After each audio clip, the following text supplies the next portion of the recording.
আসসালামু আলাইকুম। আশা করি আপনারা অনেক ভালো আছেন। আমরা ফেসবুকে প্রচুর ডলার খরচ করি। বিভিন্ন ক্যাম্পেইন করি।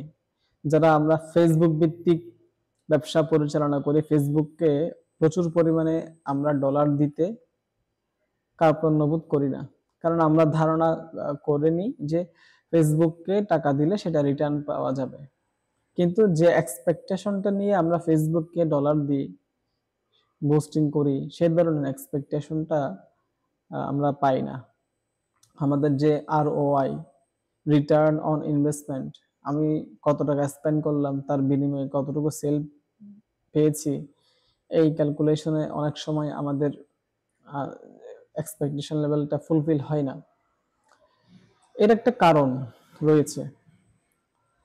আমরা যখন ক্যাম্পেইন রান করি, এই ক্যাম্পেইন রান করার সময় আমরা একটা মেসেজ লিখে সব ধরনের সব লেভেলের কাস্টমারদের কাছে আমরা ফরওয়ার্ড করে দিই। একটা মেসেজ সবার কাছে পৌঁছায় দিই। এটাই হচ্ছে সবচেয়ে মারাত্মক ভুল। এই ভুলের কারণেই আমাদের যে ROI পাওয়ার কথা ছিল অনেক বেশি, রিটার্ন অন ইনভেস্টমেন্ট পাওয়ার কথা ছিল অনেক বেশি, সেলস পাওয়ার কথা ছিল অনেক বেশি, সেটা পাই না। ফলে তখন ফেসবুককে ব্লেম করি, ফেসবুক এখন পোস্টিং করলে সেল পাই না, টাকা টিকে কেটে নিচ্ছে। কাস্টমারের যে 5টা জার্নি আছে, এটা অনেক ডিজিটাল মার্কেট এক্সপার্ট যারা রয়েছেন, যারা দাবি করেন, তারা অনেকেই জানে না। আমি অনেকের সাথে প্রায় কমিউনিকেশন হয়েছে, আমি আমার আমার সার্ভিস নেওয়ার জন্য তাদের কাছ থেকে। বাট আমি যে ধরনের সার্ভিস চাচ্ছি তারা সেটা ডেলিভারি করতে মানে কম বাড়তেছে আর কি। আমি যেরকম চাই সেরকম পাচ্ছি না। তো এই কারণে আমি আপনাদেরকে এই কথাটা বলার জন্য ভিডিওটি রেকর্ড করা, যে আমাদের একটি মেসেজ লিখে সব লেভেলের কাস্টমারদের কাছে যদি আমরা মেসেজটা দিয়ে থাকি, তাহলে কিন্তু সেলটা আমরা জেনারেট করতে পারবো না। কাস্টমারের যে জার্নি আছে, অর্থাৎ যে কাস্টমার গুলো আপনাকে চিনে জানে, আপনার প্রতি বিশ্বাস রাখে, তাদেরকে এক ধরনের মেসেজ দিতে হবে, এক ধরনের অফার দিতে হবে। যারা জানে না তাদেরকে এক ধরনের ওয়েতে আপনার জার্নির মধ্যে নিয়ে আসতে হবে, আপনার ফানেলের মধ্যে নিয়ে আসতে হবে। আপনার তাদেরকে লিড ম্যাগনেট দিয়ে, লিড দিয়ে নিয়ে আসতে হবে আপনার জার্নির মধ্যে। তখন আপনি আস্তে আস্তে তাদেরকে অফার দিলে, আপনার প্রতি যখন তাদের বিশ্বাস থাকবে, আপনি তখন যা বলবেন তারা তখন তাই বিশ্বাস করতে পারবে। আর অনলাইনে বিশ্বাস করাটা খুব কঠিন, সহজে বিশ্বাস করতে চাই না। তার পেছনে কারণও রয়েছে। আমরা মোস্ট অফ দ্য কেসে প্রতারিত হই, এবং যে প্রতারিত হয় এবং যে প্রতারণা করে, তার সাথে যিনি প্রতারিত হচ্ছেন তার দোষটা বেশি। কারণ কারণ তিনি অনেক সময় যাচাই বাছাই করে না। যাচাই বাছাই করে যদি তিনি লেনদেন করে, বর্তমান সময়ে ফেসবুকে হোক, অনলাইন যে কোনো প্ল্যাটফর্মে প্রতারিত হওয়ার সম্ভাবনা খুব কম এখনকার সময়। আমি এটা বিশ্বাস করি।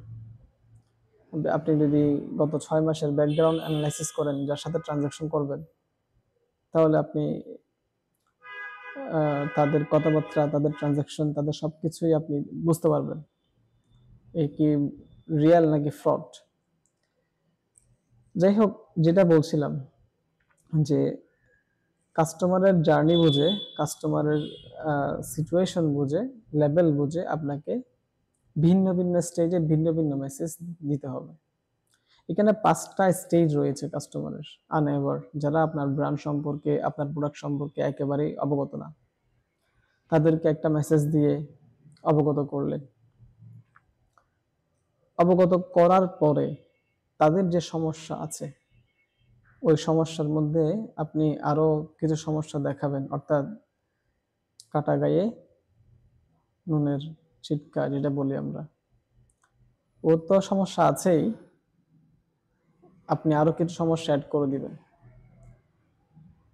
তারপরে নিয়ে এসে আপনি ওই প্রবলেমটার কিছু সলিউশন দিবেন, যেখানে আপনার মেইনলি অথরিটি কন্টেন্ট টাইপের কিছু থাকবে, যে কন্টেন্ট গুলো দেখলে তারা আপনাকে বিশ্বাস করবে।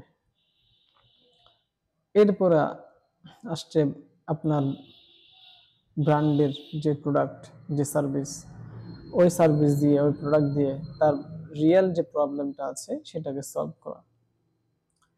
এই 4টা স্টেজ যদি আপনি সুন্দরভাবে তাকে সাকসেসফুলি নিয়ে আসতে পারেন, আই হোপ সে আপনার অ্যাডভোকেট হয়ে যাবে। সে তখন নিজের পরিবার পরিজন, আত্মীয় স্বজন, কলিগ যারা আছে তাদেরকে বলবে। কাস্টমার নিজে থেকে অন্যের ব্যাপারে কথা বলার দুইটা সময় কথা বলে। একটা হচ্ছে যখন সে এক্সপেক্টেড রেজাল্ট থেকে বেশি কিছু পায়, তখন সে শাউট করে। আবার সে যখন এক্সপেক্টেড লেভেল থেকে যখন কম কিছু পায়, তখন সে শাউট করবে। অর্থাৎ আপনার এক্সপেক্টেড লেভেল থেকে যদি বেশি পাই, তখন আপনার আপনার সম্পর্কে সে পজিটিভ কথাবার্তা বলবে তার কলিগদের সাথে। আর যদি নেগেটিভ কোনো কিছু পায়, তখন সে এক্সপেক্টেড রেজাল্ট থেকে যদি কম কিছু পায়, তখন সে নেগেটিভ কথাবার্তা বলবে। তো এই অগোছালো দু একটা কথা আপনার কাছে কেমন লেগেছে জানাবেন। আমি চেষ্টা করছি আমার ভয়েস লেভেলটা, আমার এক্সপ্রেশনটা ডে বাই ডে ইমপ্রুভ করার। আপনারা যদি সাপোর্ট করেন, ইনশাল্লাহ আরো সামনের দিকে এগিয়ে যাব। ভালো থাকবেন সবাই, অনেক সুস্থ থাকবেন এবং নিজের পরিবারকে ভালো রাখবেন। ধন্যবাদ।